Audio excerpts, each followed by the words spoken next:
Finally finished all my mods on the Yamaha MT09 2025. They're done. Very happy how everything came out. Took a little longer than I was hoping, but I had to break the bike in, figure out which exhaust I was going to get and everything else. But yeah, I'm done. There's really literally nothing else I'm going to do with the bike, so now I can just go out and enjoy it, ride it. So I'm going to take a little ride up to the top of Blood Mountain.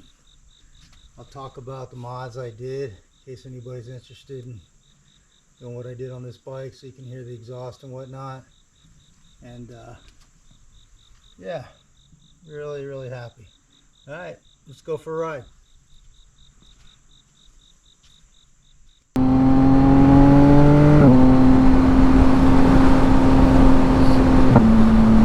So finally I got all the mods done on my 2025 MT09 that I'm gonna do. I'm not doing anything else to it. So I'm taking a ride up to Blood Mountain. I'm going up the backside from where I live up to the top. The ones you see in the video, that's the other side of the mountain that we ride up and down. Kind of use it like a racetrack. But so the mods that I did, of course I did right off the bat like everybody else, the rear fender eliminator kit. Got that done. I did the low profile mirrors, and then what took the longest, which was okay because I was breaking in the bike, was trying to figure out what exhaust to get. I've had every exhaust from Krapovic, Yoshi, Arrow, Hendel. I've had so many of them, and I didn't want the result of the Hendel that I had on my SXR 900. That thing was loud. It sounded great, but it had a drone that you would hear inside the helmet, and I really didn't want that again. It would drive you nuts. I mean, now when you're riding and you're going around corners and shifting, you don't notice it, but if you get on a highway or something and you're just in one gear cruising, yeah, it would absolutely drive me insane. So I went with the Leo Vince. I've never had that exhaust before. I went with that for a couple reasons. One, it looks really good. It's got a black canister on the bottom, which I guess that's why it's not as loud. Well, it's still loud, it just doesn't have that drone inside the helmet. And Dave from V-Cycle Nut, he recommended it because he liked it so much that a customer sent it to him, the exhaust, to get it tuned. And he liked it so much on his 2024 MT09 that he kept it and sent the guy a new one.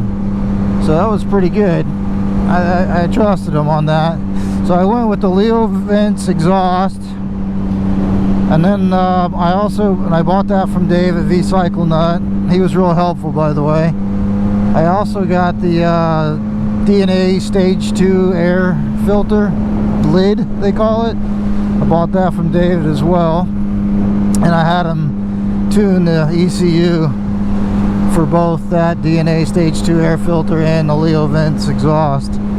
And I was a little nervous. I mean, I didn't know. I was like, God, did I make a mistake? But I did trust David. He's a good guy. I've used him for 3 of my Yamahas, all in the triple motors, by the way. I had a 2014 FZ09, 2017 SXR 900, now this 25 MT09. But yeah, man, it's awesome. I love it. I don't have no regrets whatsoever. I like the looks of the exhaust. It sounds great. You're not really going to hear it too much here, only because I have the microphone in my helmet so I can talk. What else did I do to the bike? Oh, I put the sliders on it, and the frame sliders, front and back, on the wheels. I also did the turn signals up front. I got some nice small turn signals. So I'm gonna go up to the top of Blood Mountain right now, and I'm gonna put the microphone outside towards the back so you can kind of hear the exhaust better. Like I said, it's in my helmet right now, so you might not even hear it. But man, I really love it.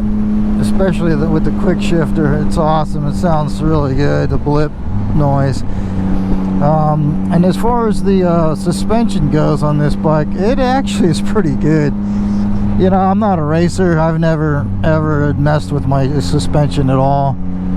And like I said in one of my other videos, if you asked me a year or two ago if I was what bike was I gonna get, it was the SP for sure, 100%, no question about it. But when it came time to buy it, I didn't. I like this bike better.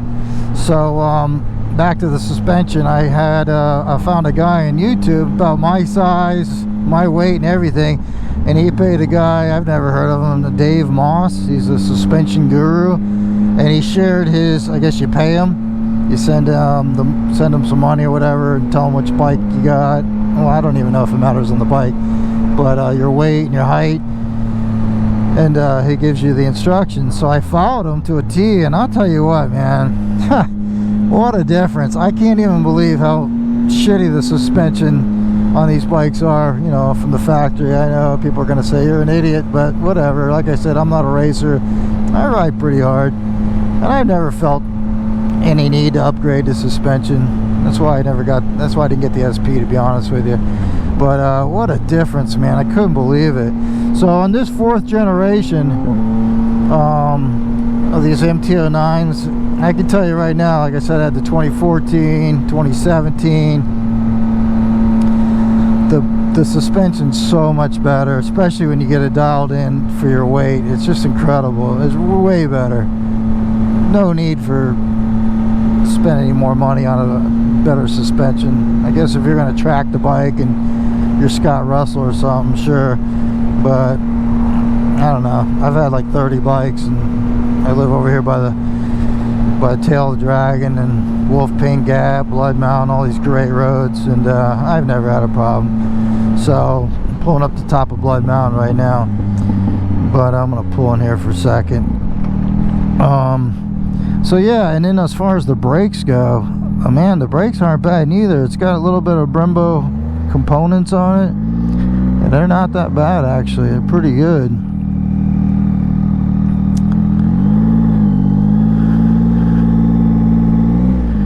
Like everybody said, if you wanted to, you could go ahead and do, I mean, the only thing you might have to do is change the brake line to the steel cable, and maybe put some really good brake pads up front. And man, these brakes are awesome. I got an 890R Duke KTM with Brembo brakes and everything, and these aren't so bad at all, man. It's a big improvement, I can tell you that. So I just drove through the top of Blood Mountain. It's going to be packed later. It's pretty early in the day. That place gets packed. There'll be a lot of bikes. So I'm going to show you what we do. So we start at the top. We go down to the bottom. They don't really race at the bottom unless you got, because usually there's cars in front of you, but everybody races coming up. So I'll show you what we do. We take this road all the way down to the bottom. I don't even know how many miles it is.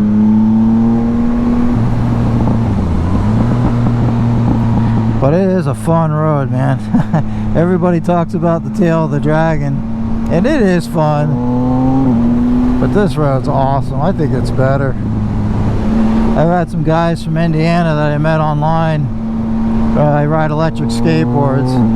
And the one guy says, hey, I'm coming up there. He saw me, I rode my skateboard on the Tail of the Dragon. It's a 50-mile-an-hour electric skateboard. It's no joke. And he thought he was going to do it. So he says, hey, we're coming down. I want to go ride down with you on my skateboard. And he chickened out. When he got there, he realized, oh, okay, this is not so easy. It is pretty nerve-wracking. But yeah, you got to keep a good solid 35 miles an hour through there. I mean, I was doing like 40, 44 is my top speed through there. But anyways, those guys came down, and a couple of the guys in the crew, they've been going to Tail of the Dragon every year. And I told them, I said, man, you guys should come over by my area, Blood Mountain in North Georgia. I said, you guys might like it. So they, on their last day, the day before they were going to leave, they decided to come over. And boy, they sure were happy. They said, oh my god, this is way better. He goes, we're not going over there no more to Tail the Dragon, which you can do it. It's only an hour away, so they can do everything. But man, we got the best roads here. We got Blood Mountain, Wolfpen Gap, Richard Russell Highway, Highway 60. All really, really good stuff. But anyways, I'll go ahead and shut the camera off. I'm on my way down to Blood Mountain. I'll get to the bottom and turn it back on. Hopefully I'll have some guys to ride up with. I should put the what I'll do is I'll put the microphone in the back, hanging out the back, so it's not in the helmet, and probably be able to hear this Leo Vince exhaust much better.